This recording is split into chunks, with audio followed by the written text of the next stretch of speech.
Hi, and welcome to part two of my introduction, excuse me, to Vasily Grossman's novel Life and Fate. In part one, we looked at the historical context in which the novel is set. That is, the siege of Stalingrad by the German army in 1942 and 1943. And in this part, I would like to introduce you to the characters that you will meet in Life and Fate, primarily the Shapashnikov family. Life and Fate might almost be called the War and Peace of the 20th century. In fact, that could be its unofficial subtitle. Almost everyone who speaks about Life and Fate at one point or another will say it is the War and Peace of the 20th century. And for good reason. It's as ambitious, it is as serious, it is as intent on getting the matter of war and combat correct. Tolstoy was in the military, and Grossman was a journalist. He wrote for the military newspaper Red Star, and he was in Stalingrad through the duration of the siege. He was there longer than any other journalist, and he followed the Red Army all the way to Berlin. So he knew whereof he spoke.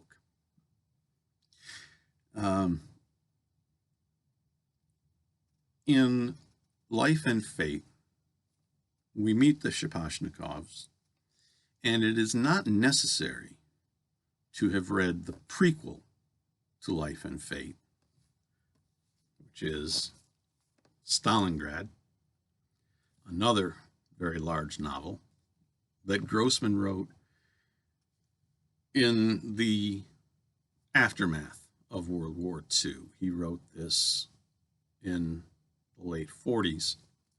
Life and Fate, he wrote in the 50s, after Stalingrad. Stalingrad introduces us to the characters we'll see in Life and Fate. Like I said, it's not necessary to read Stalingrad first. Life and Fate is its own self-contained novel. Barely contained because it's 880 pages long. But all the characters and everything you need to know about them to understand Life and Fate is in Life and Fate. It helps, though, to be familiar with Stalingrad because there's a great deal that is alluded to in Life and Fate that is in Stalingrad. So if you want, you can read Stalingrad first, but it's not necessary. But I recommend it highly as a novel in its own right. Life and Fate, I think, is the greater of the two great novels. It has a sort of quality to it that isn't as persistent in Stalingrad. And that quality I'll try to capture in words in the next video. But there is an intensity of seriousness to Life and Fate that is captured in moments in Stalingrad, but that is relentless in Life and Fate. So, first things first, the Shapashnikovs. War and Peace had the Rostov family. Life and Fate has the Shapashnikovs. And the matriarch of the Shapashnikov family is Alexandra Vladimirovna. Now, a word about Russian names for those who are not familiar. You will see that characters are identified by the narrator and spoken to by other characters, not family members, but spoken to by other characters with two names. Alexandra Vladimirovna is Alexandra, the daughter of Vladimir. That is, the second name is the patronymic. So, Alexandra's children have their first name, and because Alexandra was married to Nikolai, and he was the children's father, their patronymic name is, if they're female, Nikolaevna, or if they're male, Nikolaevich. So, Alexandra has 4 children: Marussia Nikolaevna, Dmitry Nikolaevich, Ludmila, and Zhenya. Alexandra is a very strong woman and a compelling character. She is a chemist, and she serves the state by working as an inspector in factories and workplaces, studying the air and water quality of the workplaces. She is absolutely capable of taking care of herself in these settings. In Stalingrad, we see that one of the managers of a factory takes issue with her findings, and she settles his hash. She takes care of him in quick dispatch. Alexandra's children are grown, and 3 of them have children of their own. We'll start with Marussia. Marussia is, in Stalingrad,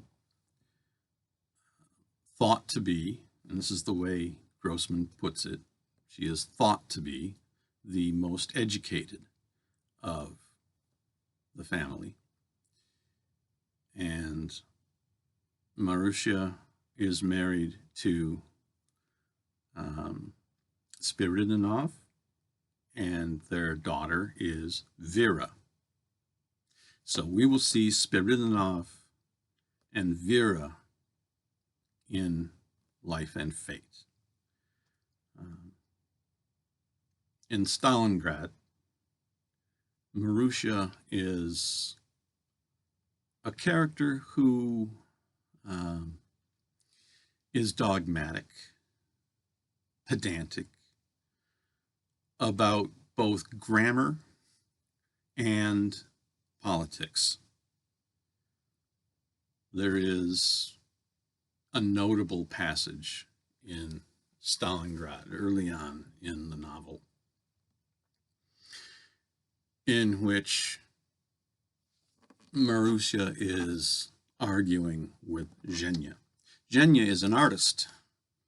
She took her degree at the Moscow Institute of Arts and makes paintings that we are able to interpret, paintings that are to an extent abstract.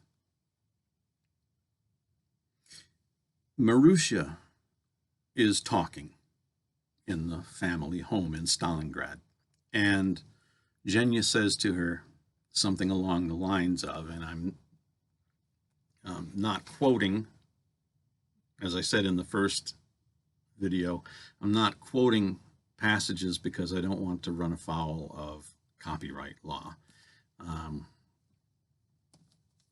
So I'll give the occasional line and hope that that doesn't cross the line.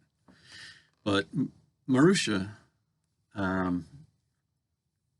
is talking in glowing terms about the Soviet Union, the Red Army, and how it will triumph over the Germans. And the Germans, who are just having a cakewalk through Russia.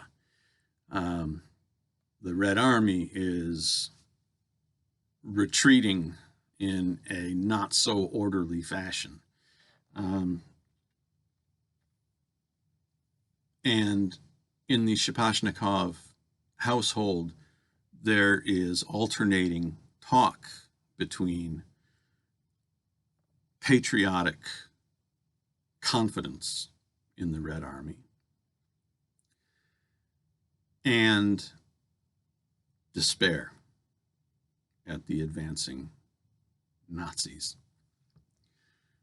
And Marusha has just said something very passionate and a bit canned about the Red Army.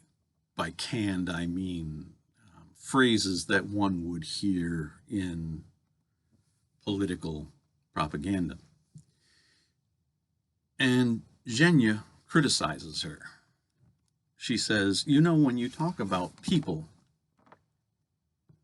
it's not like you're talking about real human beings. It's like you're talking about figures from a propaganda poster.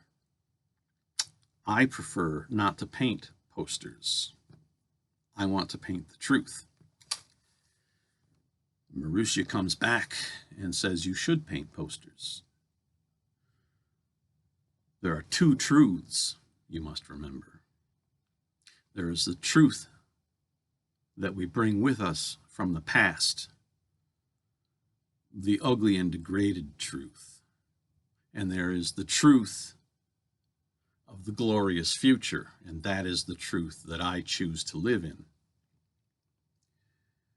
So rather than your daubs of paint that no one can understand, you should be painting propaganda posters. Now, at which point, Sofia Osipovna speaks up. Sofia is not a member of the Shapashnikov family. She is a family friend. She is an older woman, late 50s. She is a surgeon. Sofia speaks up and says, Marusha, you're wrong.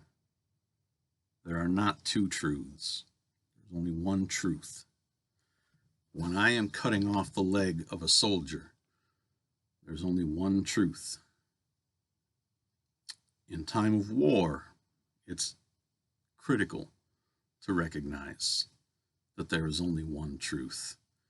And should the Nazis reach Stalingrad, you will have to recognize, too, that there is only one truth, because you won't be able to have either one of your two truths, should that happen. This is an important passage in the novel. Its concept saturates this novel and the next novel, Life and Fate, as well. The idea of there being truths of one's own choosing, one's own will. No, there's one truth. Things are as they are, whether you like it or not. As Zhenya says, we in our own time, and at times I will take the liberty of mentioning our own time, because these novels, Stalingrad and Life and Fate, are set not that long ago. And many of the conditions that led to World War II and that led to World War I have not been cured and are still with us and are leading us, it looks like, to World War III. Well, there are those among us these days who talk about multiple truths. Speak your truth, we are told by countless people. And speaking your own truth has to do with identity politics. What's important is your identity. And your identity is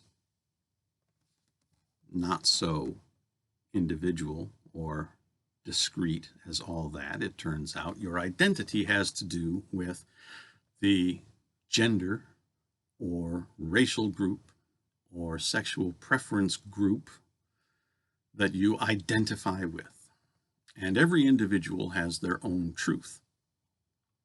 Well, that's dangerous thinking, Marussia says, or rather, Sophia and Zhenya say.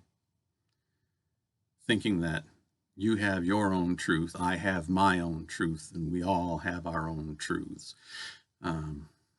You would have to be pretty wealthy, I would think, to lay title to your own truth. We don't get our own truth. Things are as they are, like it or not. And you can work to make them different. But I won't preach to you. I'll just note that this idea of Marussia's, there are multiple truths, has not gone away. It is with us in a new form.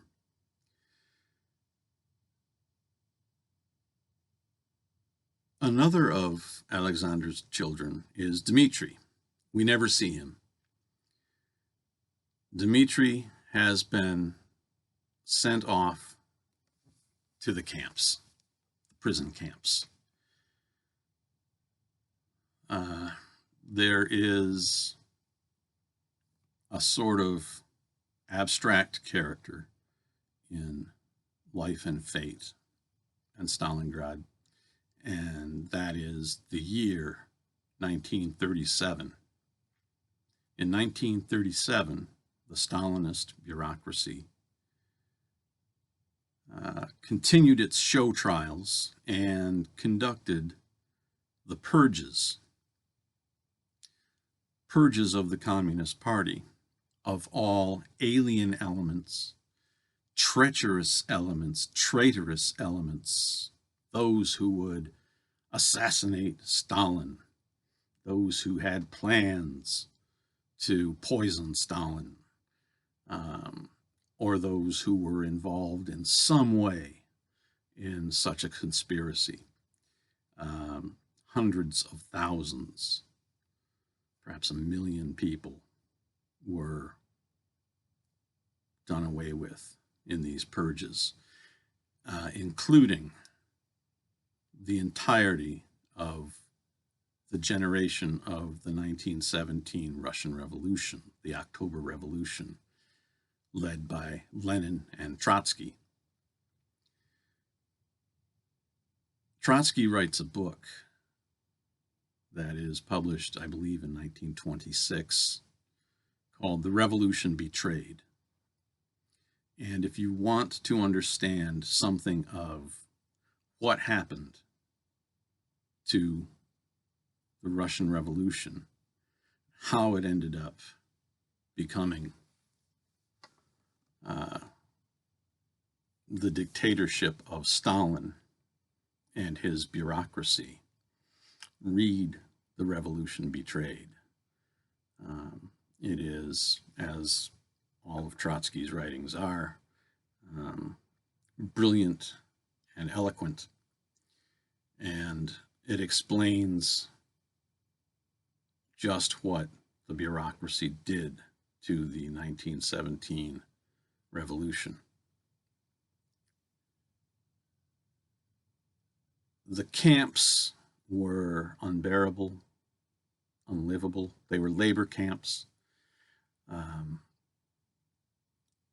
Russia, as you know, is vast, and in order to build dams, highways, roads, bridges, they used slave labor of criminals and political prisoners, old Bolsheviks, and people who just got caught up in the enormous net cast by the Stalinist bureaucracy, trying to capture all its possible enemies.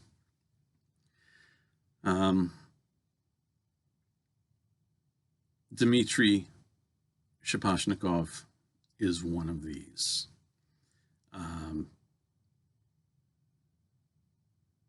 As I say, we never meet him. What we find is that he stops corresponding after a while.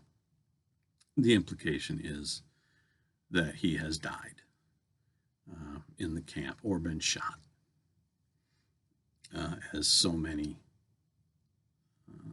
political prisoners were. Dmitry had a son, Seryozha. Seryozha is living in the Shaposhnikov household, and it's a small apartment in Stalingrad.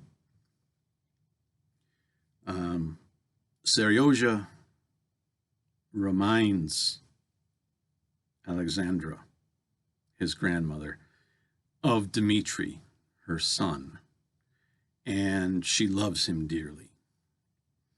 Seryozha is quick-witted, very candid, intuitively intelligent,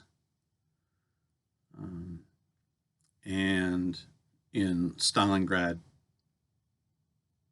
Seryozha wants to join up and fight the Germans.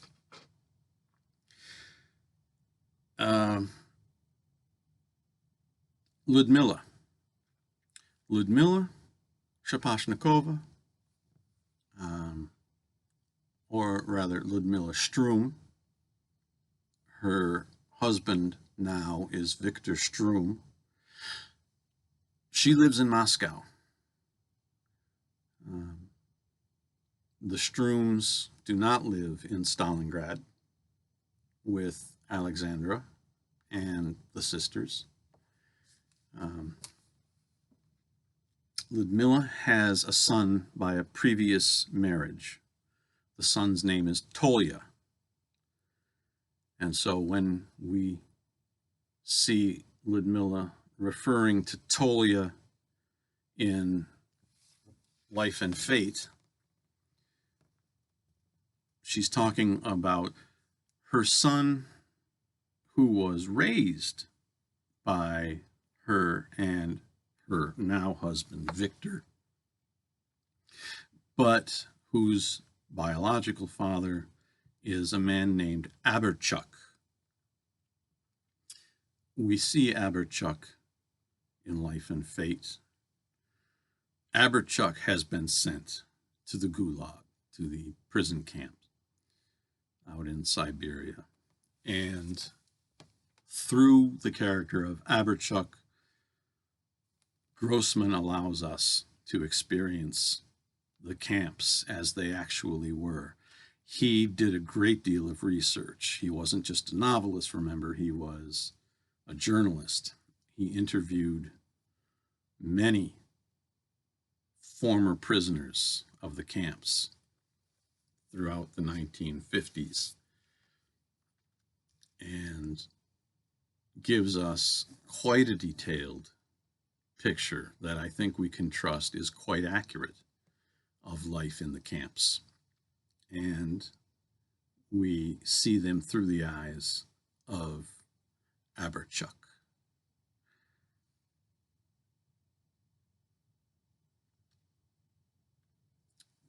Ludmila's husband, Victor, is perhaps the main character in Life and Fate.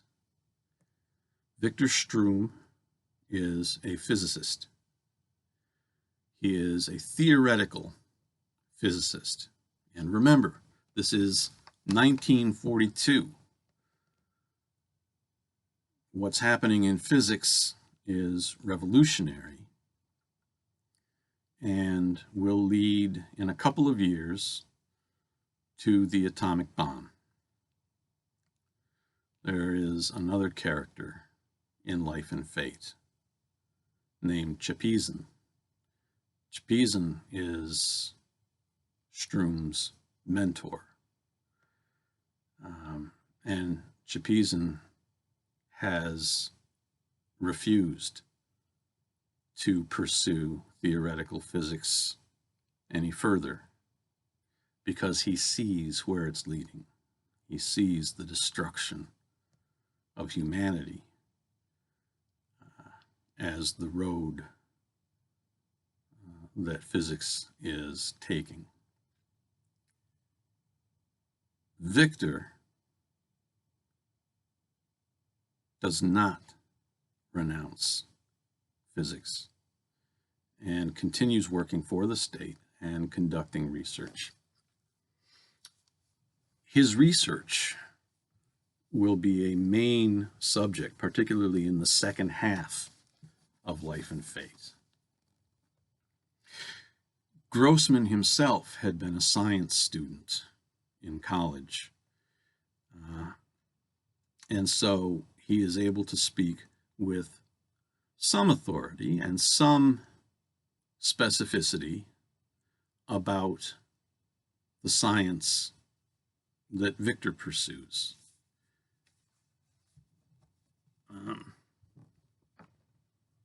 In hindsight, of course, Grossman is able to tell us exactly where physics is leading,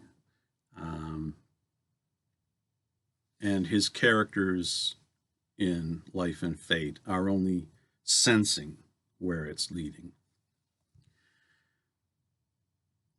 It's also leading, in addition to the destructive power of the atom, it's leading to the generative power of the atom, and Victor sees that. But Victor is less interested in the practical applications of his science than he is in the abstract, theoretical mathematics of physics.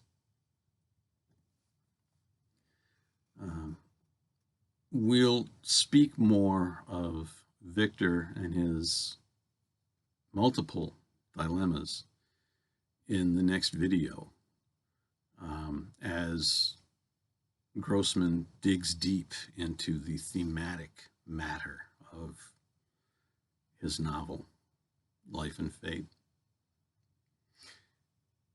Victor and Ludmilla have a daughter of their own named Nadia. Nadia will become an important character in Life and Fate.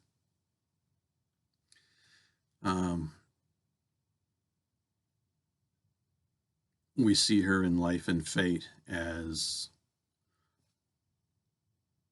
just on the boundary between childhood and womanhood. And we watch her as she passes that border. She is precocious, and as a woman, she is intelligent. She is someone who is careless politically in the way she talks. She is not afraid of criticizing Stalin and the bureaucracy in the Stroum home, perhaps elsewhere. This carelessness of the child is also the courage of the woman. Nadia, I think, is a fascinating character in Life and Fate. The other daughter of Alexandra is Zhenya. Zhenya is perhaps the most beautiful of the daughters, and this has something to do with her fate in both novels, Stalingrad and Life and Fate. Zhenya is involved with two men throughout the novels. One is her first husband, Krymov. Krymov is a main character in Life and Fate. Krymov, we see in Life and Fate, is a commissar. He is a political instructor embedded with the military. Now, these commissars are there to make sure that Bolshevik principles are being adhered to in the military, that spirits are up, that people are, soldiers are properly optimistic, that they recognize the cause for which they're fighting. Now, Krymov, as we'll see, will have dilemmas of his own. I don't want to spoil anything even from the middle of Life and Fate, so I'll be careful here. But commissars like Krymov, an old Bolshevik, someone who fought in the Civil War immediately after the revolution, the Civil War between the Bolsheviks and the whites, who included the Mensheviks, the bourgeois who had been displaced by the Bolsheviks in the revolution, and even czarists, royalists, who had been displaced in the February 1917 revolution. They all fought against the Bolsheviks. And the Bolsheviks at that time were internationalists. They were counting on a revolution in Germany or France, as I alluded to in the first video.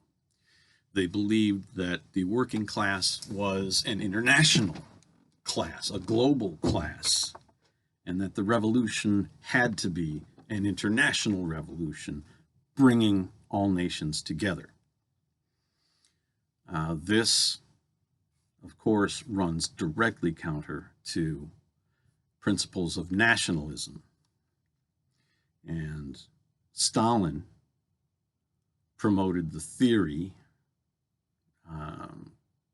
that he introduced in 1924 of socialism in one country. Well, the Civil War had been fought in part in defense of the internationalist principle. By 1924, Stalin has betrayed that principle. Again, Trotsky's book is called The Revolution Betrayed. Stalin betrayed the 1917 October Revolution. He betrayed the principles of Bolshevism, and he wiped out that entire generation of Bolsheviks in the purges.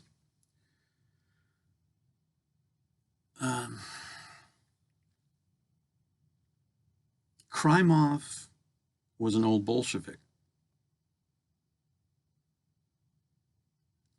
Krymov is tasked with enforcing Bolshevik principles in the military. But at the same time, Krymov has doubts. He has a crisis of faith that the principles he fought in the Civil War to defend are no longer the principles espoused by the Soviet government. And so Krymov's crisis becomes a major thematic subject in Life and Fate. Krymov is also, I don't recall, something like 13 years older than Zhenya. She admired him but didn't love him. And they are divorced. I believe it's within a year of getting married. She then meets a very handsome, strong soldier named Novikov, another key character in Life and Fate. So Krymov and Novikov are both involved in the life of Zhenya Shapashnikova, and Zhenya is Alexandra's daughter. And we see how the Shapashnikov family is the gravitational center of Life and Fate. Novikov is a tank commander.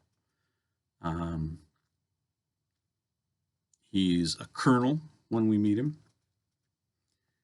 And he is someone who is attractive to Zhenya in his command of other men. And yet, when we see him in Life and Fate, and here is the psychological depth, the psychological truth that so elevates Grossman's writing above most other fiction. Krymov lacks confidence particularly around the character Getmanov. Now, Getmanov, like Krymov, is a political attaché to the military. He's a commissar. And the commissars are very dangerous people. Krymov is not a good man in one sense, if one can divide up whether a person is good or not. Krymov has denounced many people to the authorities. He's been responsible for the imprisonment and the deaths of many people. He is heartless in that regard and blind in his faith and his commitment to the party and to what he understands to be the Bolshevik principles. He thinks that he can spot failings, weaknesses, alien elements, as they were called, in other people.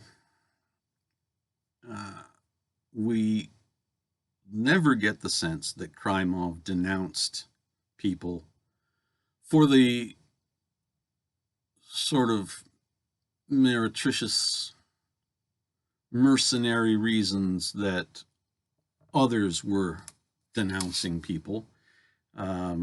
It was a free-for-all. It was madness, 1937. People were being denounced by their neighbors because their neighbor didn't care for them, or because the neighbor wanted their bigger apartment, etc., etc. And these denunciations led to the imprisonment and execution of hundreds of thousands of people. Krymov denounces in a principled way for the good of the party. And Grossman is at once unflinching in revealing this about Krymov and unflinching in showing us the complexity of Krymov's character and psychology, such that Krymov, because he's a human being, becomes a sympathetic character in the novel. There are few characters in the novel who don't get our sympathy at least one point or another. Getmanov is one of these. I have the sense that Getmanov represents a number of people Grossman encountered. Getmanov's a slime ball. It's not a spoiler to say that. He's a slime ball from the start. You can tell by the way Grossman depicts him.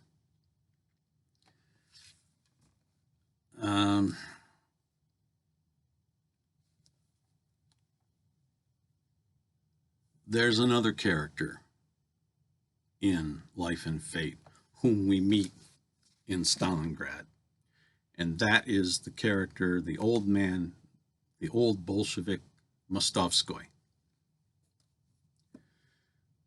Mostovskoy is an interesting and entertaining character. He is intelligent.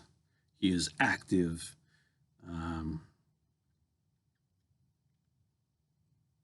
He has led a storied life, should have died because of pneumonia, but pulled through, and we're left to assume he pulled through the sheer strength of his character.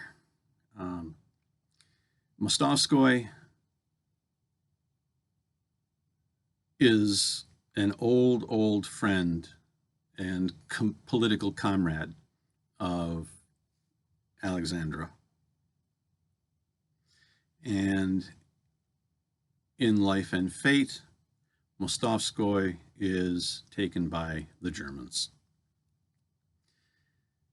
when they get to Stalingrad. Through Mostovskoy's eyes, we see the German prison camp. And Mostovskoy will conduct or be the part of a conversation conducted by a Nazi interrogator, a member of the SS. And in that encounter, the encounter of Mostovskoy with the Nazi concentration camp, which looks a heck of a lot like the Soviet concentration camps, and in his encounter with his interrogator, Lys, Mostovskoy will go through a crisis. And I won't spoil anything beyond saying that. But the themes present are, or the theme present in that encounter is, in a sense, the theme of the 20th century and what a writer named David North has called the unfinished 20th century. The 21st century so far is the unfinished 20th century, in that the same problems, the same social and political forces are driving history. Once again, to look at the present moment, we saw the January 6th insurrection led by Donald Trump. It was fascistic.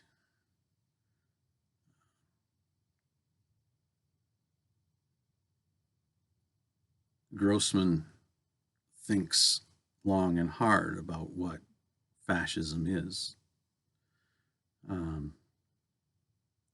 Fascism's opposite is, Grossman acknowledges, socialism, or, to be more precise, fascism and Stalinism are represented as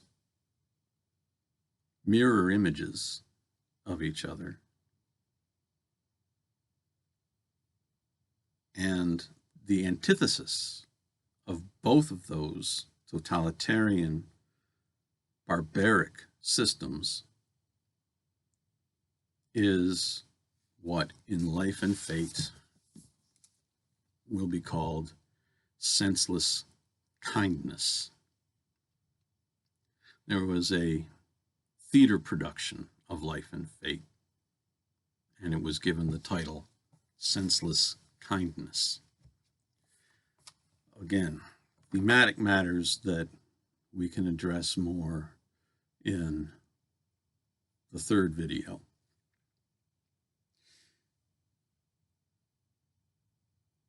There's one more character in Life and Fate that we should mention. Actually, two more characters that we should mention because they play a large role in Victor's life and are present in the sections that feature Victor and Ludmilla. And that is Sokolov, the scientist, and his wife, Marya. Sokolov, as we see in Life and Fate, hosts evenings when a number of his acquaintances, including his fellow scientist, Victor, and a couple of other people, gather and talk and have tea and tins of sardines and maybe a little vodka. And when the talk becomes political, again, we'll talk about this more in the third video, but when the talk becomes political, Sokolov clams up and becomes very uncomfortable. Sokolov remembers 1937 very well. He doesn't want anything to do with the NKVD, who were the political police of the Stalinist bureaucracy. He doesn't want any political talk in his house, and he becomes angry. Victor, however, becomes, like his daughter Nadia, a little careless or a little brave in speaking of the Soviet government, what it did in 1937 and what it's doing now.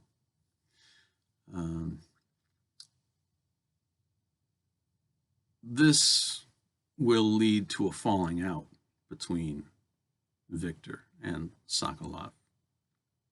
Marya, Sokolov's wife, is a very good friend of Ludmilla and a good friend of Victor's as well.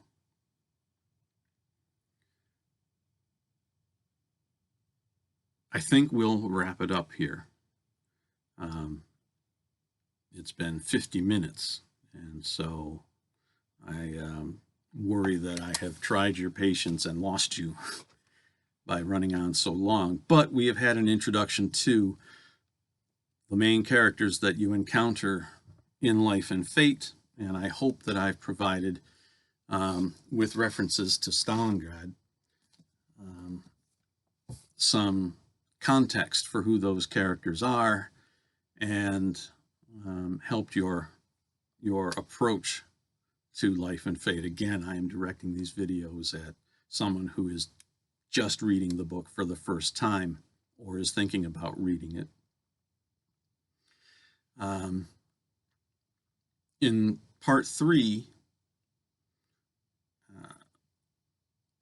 I will introduce some spoilers, I'm afraid, in order to talk about how Grossman plays out the thematic dilemmas that he brings up in the novel. So I would advise not watching part 3 until you're well into the middle or perhaps even finished with the novel, which will take you a little while. But I'll make that video in the next week or so and post in the description that there are spoilers. Thank you very much for watching, and I hope you enjoy Life and Fate as much as I do.